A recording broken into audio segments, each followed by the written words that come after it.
Hi hello welcome back to teach gallery. ചാന്ദ്രദിന ക്വിസിൽ പങ്കെടുക്കുന്ന കുട്ടികൾക്ക് സ്പെഷ്യലായിട്ട് ഡെഡിക്കേറ്റ് ചെയ്യുന്ന ഒരു വീഡിയോ ആണ് നമ്മളിന്ന്. അപ്പോൾ നമ്മളെ വീഡിയോ കണ്ട് പഠിക്കുകയാണെങ്കിൽ മാക്സിമം മാർക്ക് സ്കോർ ചെയ്യാം. അതുപോലെ നിങ്ങൾക്ക് നിങ്ങളുടെ സ്കൂളിൽ വിന്നറാവുകയും ചെയ്യാം. ഓക്കെ, റെഡിയല്ലേ? അപ്പോൾ നമ്മളെ ക്ലാസ് സ്റ്റാർട്ട് ചെയ്യണതിന് മുമ്പ് നിങ്ങൾ ആദ്യമായിട്ടാണ് നമ്മളെ ചാനൽ കാണുന്നതെങ്കിൽ നമ്മളെ ചാനലൊന്ന് സബ്സ്ക്രൈബ് ചെയ്യുക. അതുപോലെ നിങ്ങളെ ഫ്രണ്ട്സിനൊക്കെ ഒന്ന് ഷെയർ ചെയ്യില്ലേ? അതാണ്. ഓക്കെ, അപ്പോൾ ആദ്യത്തെ ചോദ്യം, ചന്ദ്രനിലെ ഗർത്തങ്ങളെ ആദ്യമായി നിരീക്ഷിച്ചത് ആരാണ്? ഉത്തരം ഗലീലി. രണ്ടാമത്തെ ചോദ്യം, ചന്ദ്രനെ കുറിച്ചുള്ള പഠനം. ഉത്തരം സെലനോളജി. മൂന്നാമത്തെ ചോദ്യം, ചന്ദ്രൻ്റെ ഉപരിതല പഠനം നടത്തുന്ന ശാസ്ത്രശാഖ ഏതാണ്? സെലനോഗ്രഫി. നാലാമത്തെ ചോദ്യം, ചന്ദ്രൻ്റെ എത്ര ശതമാനം ഭാഗം ഭൂമിയിൽ നിന്നും ദൃശ്യമാണ്? ഉത്തരം 59. അഞ്ചാമത്തെ ചോദ്യം, ഇന്ത്യയുടെ ചാന്ദ്ര ദൗത്യം ഏതാണ്? ഉത്തരം ചാന്ദ്രയാൻ. ആറാമത്തെ ചോദ്യം, ചന്ദ്രനിൽ ഇറങ്ങിയ ആദ്യ ബഹിരാകാശ പേടകം ഏതാണ്? ഉത്തരം ലൂണ 2. അടുത്ത ചോദ്യം, ചന്ദ്രയാൻ 1 വിക്ഷേപിച്ചത് എവിടെ നിന്നാണ്? ഉത്തരം ശ്രീഹരിക്കോട്ട. അടുത്ത ചോദ്യം, ഭാരതത്തിൻ്റെ ത്രിവർണ പതാകയുമായി ചന്ദ്രോപരിതലത്തിൽ പതിച്ച ചന്ദ്രയാനിലെ പേടകം ഏതാണ്? ഉത്തരം മൂൺ ഇംപാക്ട് പ്രോബ്. അടുത്ത ചോദ്യം, മൂൺ ഇംപാക്ട് പ്രോബ് ചന്ദ്രനിൽ പതിച്ച സ്ഥലത്തിൻ്റെ പേരെന്താണ്? ഉത്തരം ഷാക്കിൾട്ടൺ ഗർത്തം.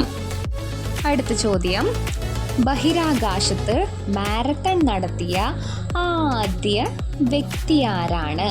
ഉത്തരം സുനിത വില്യംസ്. അടുത്ത ചോദ്യം, അന്താരാഷ്ട്ര ബഹിരാകാശ നിലയത്തിൽ എത്തുന്ന ആദ്യ ഇന്ത്യക്കാരൻ ആരാണ്? ഉത്തരം ശുഭാംശു ശുക്ല. അടുത്ത ചോദ്യം, ISRO നിലവിൽ വന്നത് എന്നാണ്? ഉത്തരം 1969 ഓഗസ്റ്റ് 15. അടുത്ത ചോദ്യം, ISROയുടെ ആസ്ഥാനം എവിടെയാണ്? ഉത്തരം ബാംഗ്ലൂരിലെ അന്തരീക്ഷ ഭവൻ. അടുത്ത ചോദ്യം, ISROയുടെ ഇപ്പോഴത്തെ ചെയർമാൻ ആരാണ്? ഉത്തരം ഡോക്ടർ വി നാരായണൻ. അടുത്ത ചോദ്യം, ISROയുടെ എത്രാമത്തെ ചെയർമാനാണ് വി നാരായണൻ? ഉത്തരം 11. അടുത്ത ചോദ്യം, ഇന്ത്യയുടെ ക്രയോമാൻ എന്നറിയപ്പെടുന്നത് ആരാണ്? Doctor V Narayanan. അടുത്ത ചോദ്യം, ഇന്ത്യയുടെ ഗഗൻയാൻ ദൗത്യത്തിൽ ഉൾപ്പെട്ട മലയാളി ആരാണ്? ഉത്തരം പ്രശാന്ത് ബാലകൃഷ്ണൻ. അടുത്ത ചോദ്യം, ആദിത്യ L1 വിക്ഷേപിച്ചത് എന്നാണ്? ഉത്തരം 2023 സെപ്റ്റംബർ 2. അടുത്ത ചോദ്യം, ISROയുടെ 100ാമത്തെ വിക്ഷേപണ ദൗത്യം ഏതാണ്? ഉത്തരം NVS 2. അടുത്ത ചോദ്യം, ഇന്ത്യയുടെ ആദ്യത്തെ കൃത്രിമ ഉപഗ്രഹം ഏത്? ആര്യഭട്ട. അടുത്ത ചോദ്യം, മനുഷ്യൻ ആദ്യമായി ചന്ദ്രനിൽ ഇറങ്ങിയപ്പോൾ വാഹനം നിയന്ത്രിച്ചത് ആരെ? ഉത്തരം മൈക്കിൾ കോളിൻസ്. അടുത്ത ചോദ്യം, ബഹിരാകാശ യാത്ര നടത്തിയ ആദ്യ വനിത ആരാണ്? ഉത്തരം വാലന്റീന തെരഷ്കോവ. അടുത്ത ചോദ്യം, ചന്ദ്രയാൻ 3 പേടകത്തിൽ നിന്ന് ISROയ്ക്ക് ലഭിച്ച ആദ്യ സന്ദേശം എന്താണ്? ഉത്തരം ഞാൻ ചന്ദ്രൻ്റെ ഗുരുത്വാകർഷണം അനുഭവിക്കുന്നു. I am feeling lunar gravity. അടുത്ത ചോദ്യം, ഇന്ത്യ വികസിപ്പിച്ച പുനരുപയോഗിക്കാവുന്ന ബഹിരാകാശ വിക്ഷേപണ വാഹനത്തിൻ്റെ പേരെന്ത്? പുഷ്പക്. അടുത്ത ചോദ്യം, ആധുനിക ജ്യോതിശാസ്ത്രത്തിൻ്റെ പിതാവ്? ഉത്തരം കോപ്പർനിക്കസ്.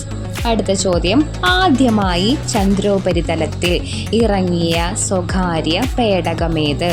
ഉത്തരം ഒഡീസിയസ്. അടുത്ത ചോദ്യം, ചന്ദ്രനിൽ ഇറങ്ങിയ ഏറ്റവും പ്രായം കുറഞ്ഞ വ്യക്തി ആര്? ഉത്തരം ചാൾസ് ഡ്യൂക്ക്. അടുത്ത ചോദ്യം, ആദ്യമായി ബഹിരാകാശത്ത് പോയ നായക്കുട്ടിയുടെ പേര്? ഉത്തരം ലൈക്ക. അടുത്ത ചോദ്യം, ദേശീയ ബഹിരാകാശ ദിനം എന്നാണ്? ഓഗസ്റ്റ് 23. അടുത്ത ചോദ്യം, ബഹിരാകാശത്തിലെ കൊളംബസ് എന്നറിയപ്പെടുന്ന ബഹിരാകാശ സഞ്ചാരി ആരാണ്? ഉത്തരം യൂറി ഗഗാറിൻ. അപ്പോൾ നമ്മളെ ക്ലാസ്സുകളൊക്കെ ഇഷ്ടപ്പെട്ടാലേ ചാനൽ ഒന്ന് സബ്സ്ക്രൈബ് ചെയ്യുക, അതുപോലെ ലൈക്ക് ചെയ്യുക. എന്തെങ്കിലും ഡൗട്ടൊക്കെ ഉണ്ടെങ്കിൽ കമൻസിൽ അറിയിക്കുക. നിങ്ങളുടെ ഫ്രണ്ട്സിനൊക്കെ ഷെയർ ചെയ്തോളൂ കേട്ടോ. Okay, thank you.